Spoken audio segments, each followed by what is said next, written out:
కుక్కబ్రో గడ్ road side నుంచో అటు ఇటు చూస్తుంటే నేను వెళ్ళి ఆపాను. ఏంట్రా ఇక్కడ ఉన్నావు అన్న. అన్న లిఫ్ట్ ఇస్తావా, కాలు బాగాలేదు అంటున్నాడు. ఎక్కడికి వెళ్ళాలి అంటే విజయవాడ అంట. అసలు గుంటూరు ఎందుకు వచ్చావు అన్న. బాడీ గార్డ్ జాబ్ చేస్తానన్నా, పొద్దున్నే వచ్చాను అంటున్నాడు.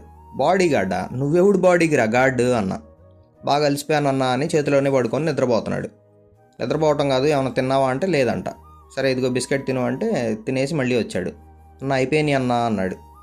పాల కోసం పంపించాను, వస్తే ఆగు అన్న. సరే వచ్చినాక లేపన్నా అని మళ్ళీ పడుకున్నాడు. కొద్దిసేపు ఆగి వెళ్ళి వాసన చూసుకుంటున్నాడు. వాసన చూసి అటు ఇటు చూసి బిస్కెట్స్ వాసన వస్తుంది కానీ బిస్కెట్స్ కనిపించట్లేదే అని పట్టుకున్నాడు. అరే భలే పట్టుకున్నావురా అన్న. నేను చేసేదే బాడీ గార్డ్ ఉద్యోగం అన్నా అంటున్నాడు. తినకుండా గీక్కుండా అంటే వెళ్ళాను. మరేంట్రా తినట్లేదు అంటే దురద పడుతుంది అన్నా అంటున్నాడు. సరే పాలు వచ్చినాయి పద టాబ్లెట్స్ వేసుకుందు కానీ అని పిలుచుకొచ్చాను. ఇక పాలు తాగేసి అన్న భలే ఉన్నాయన్న పాలు, ఏం పాలు అన్నా అన్నాడు. ఇవి మురిపాలు రా అన్న.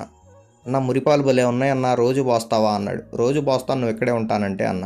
నా జాబ్ ఇక్కడే అన్న, రోజు ఇక్కడే ఉంటాను. 1st తారీఖు రా అన్న, శాలరీ వచ్చింది, మనం పార్టీ చేసుకుందాం అంటున్నాడు.